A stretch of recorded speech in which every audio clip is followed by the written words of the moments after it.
Salut! Est-ce que tu aimes notre travail?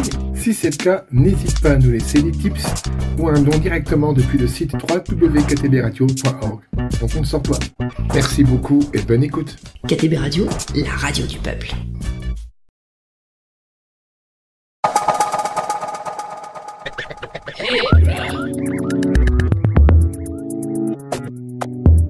Et je vous présente aujourd'hui avec Anne-Sophie et Charles Jean-Paul. Merci d'avoir accepté notre invitation. On va parler de vos travaux.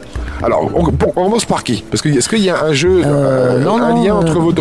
Alors, nous sommes un couple d'artistes et à la ville, un couple. Voilà, puisque nous sommes mariés. Voilà. Et nous œuvrons depuis 20 ans. J'ai du dessin du côté de Jean-Paul et j'ai de l'art visuel et du dessin de ton côté. Oui, enfin de l'art visuel, des arts plastiques. Ouais. Parce que je fais aussi du volume, du textile. Voilà, donc du coup, c'est plutôt art plastique. Et Jean-Paul du dessin, mais il a aussi fait de la peinture, etc. Enfin, il vous en parlera. On touche un petit peu à tout parce que tout nous intéresse et puis c'est des expérimentations à chaque fois. Vous avez un lien entre vos travaux ou Oui, en fait, le lien, forcément, c'est le dessin. On se dessine chacun d'une manière différente, mais on a des univers qui sont proches. Okay. C'est-à-dire qu'on aime bien le fantastique, on aime bien tout ce qui est vraiment poétique et tout ce qui a trait à la nature, aux animaux.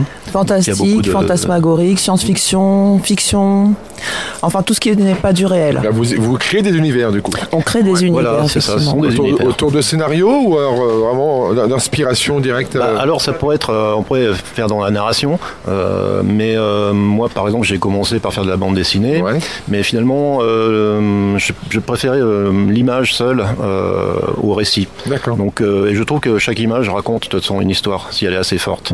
Donc voilà, on travaille dans et puis chacun peut y voir ce qu'il veut, quoi. Voilà, oui. Donc, encore une fois. Ce qui est très intéressant d'ailleurs, c'est le retour des gens, comment ils interprètent nos images. Et comment ça vous débute? C'est un parcours que vous avez autour de là ou il y a de l'art brut, Moi, il y a de l'art singulier, parce que j'ai beaucoup exposé avec des artistes singuliers, et notamment avec l'univers de Danielle Jacqui, qui est une artiste d'Aubagne, qui est très talentueuse, et c'est la matrone des arts singuliers dans le sud. Dans le sud, à Aix? Non, à Roquevert et Aubagne. D'accord. Et d'ailleurs, elle a sa maison, la maison de celle qui peint, qu'on peut visiter, qui est remplie de céramique intérieur-extérieur. Elle est magnifique.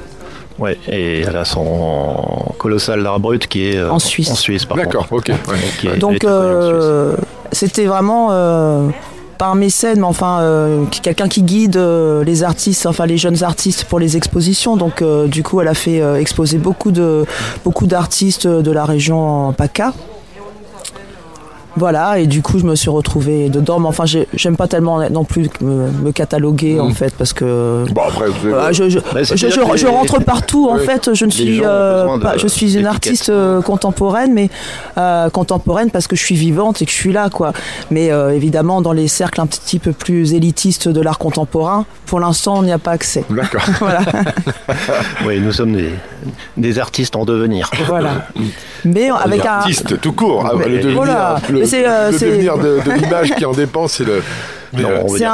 C'est un parcours de vie aussi, c'est pas... Voilà. On consacre notre vie à ça de toute façon, donc peu importe le but, c'est le chemin qui compte. Voilà, exactement. La matière existe, l'art existe, ce qui est fait est fait. Et nos pièces existent, voilà. Et vous pouvez les voir à l'espace numéro 13 de Serres et Serres-les-Arts. Oui, rue Henri Peuzin, donc un des bouts d'accès de ces fameuses rues du vieux centre de Serres qui sont en travaux. Elles ont eu le temps d'être terminées on n'y croyait pas, mais pourtant on a quand même un bout de ville qui est accessible pour cette édition, parce que c'était pas du tout sûr qu'on ait accès à la vieille ville l'année dernière quand les travaux ont été commencés. Du coup, on a un peu de chance. La rue Henri Peuzin, une des plus belles rues de tout. Très belle, je confirme. La rue Peuzin, elle est pas mal refaite, en plus complètement à neuf, vraiment donc les travaux consistaient à passer la téléphonie, les câblages téléphoniques sous la terre, parce que tout était à rien, ce qui faisait un petit peu moche pour une ville comme la nôtre.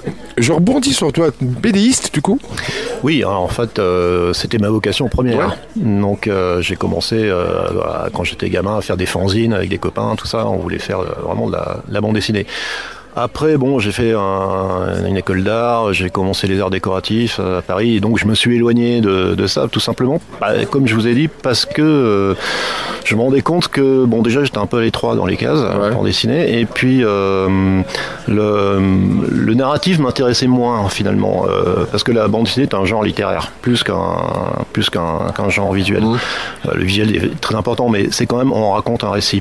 Moi, je préférais partir de l'image simple, seule, dépouillée de tout texte, pour raconter quelque chose qui me convenait mieux. Voilà. Mais j'ai beaucoup traîné dans le milieu de la bande dessinée. J'ai quelques amis qui sont dessinateurs. Enfin voilà quoi. Donc, et puis en plus tu es passionné puisque tu es collectionneur. Collectionneur, c'est un bien grand mot, mais disons que tous les gens je lis de la BD. Oui, je lis pas mal de BD. Et je continue à en lire. Je continue à me tenir au courant de ce qui se fait. De ce qui se passe. Il y a des très bonnes choses d'ailleurs. Ah oui, il y a des. Et bon, moi je suis un peu de la génération de Metal Hurlant, du début de Metal Hurlant, à suivre. Pilote, tout ça quoi, c'est un peu l'ancienne école maintenant. Et puis le summum de la BD pour le coup. C'était les grands dessinateurs des années 70, il faut dire que bon, ils avaient un certain niveau quoi. Donc, clairement. C'est toujours des références actuellement. Moi je vois les petits gars maintenant, ils ont toujours les mêmes références que moi en fait. Donc voilà, que ce soit des mecs comme Giraud, Dorier, tout ça. Enfin bon, c'était des maîtres.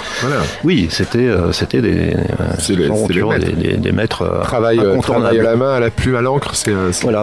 Nous, on travaille d'ailleurs, je rebondis sur ça, parce qu'on travaille quand même toujours à la plume, à l'encre. Vous êtes technique vraiment oui, manuellement. Traditionnel. Moi, je n'utilise pas la palette graphique, je n'utilise pas des ordinateurs. Voilà, je fais ça à la loyale.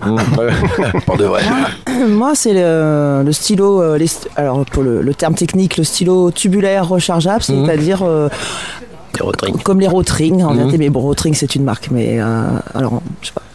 Et donc on remplit le stylo d'encre de Chine et après on dessine, voilà. Et après on peut laisser libre cours à son imaginaire. Moi j'ai très peu de matériaux finalement. Généralement je fais toutes mes œuvres avec un stylo, donc je l'épuise, j'épuise parce qu'à la fin le stylo tubulaire c'est comme une pointe comme les tatoueurs, donc à un moment donné l'aiguille s'abîme, donc moi je vais jusqu'au bout de l'aiguille et puis mais j'utilise aussi un peu de peinture, du blanc essentiellement parce que je suis très noir et blanc en ce moment, surtout depuis quelques années.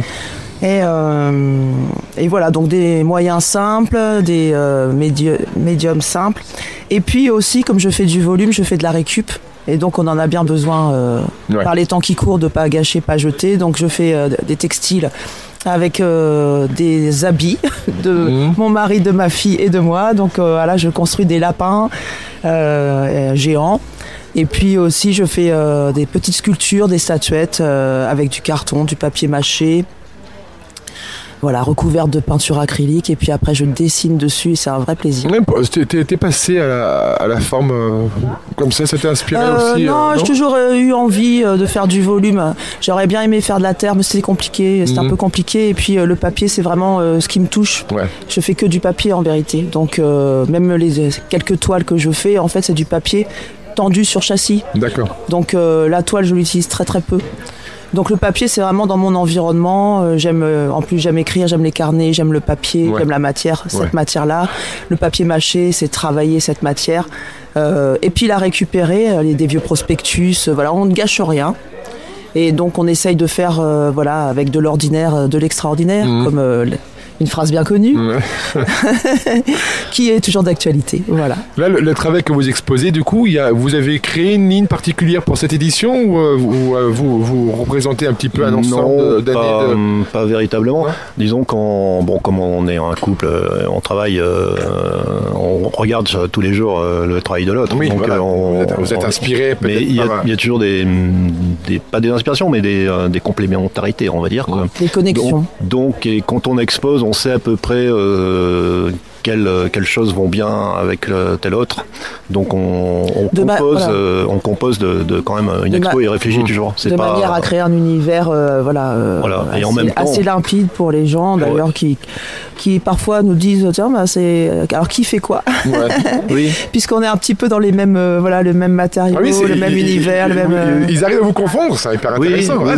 C'est pas qu'ils confondent, mais ils demandent toujours si c'est la même personne qui a fait tout le truc. Donc comme on mélange les tableaux, il y a pas. Vous faites des 4 mains du coup, ça vous travaillez, rigolo, vous faites des alors, oui, ça nous est arrivé.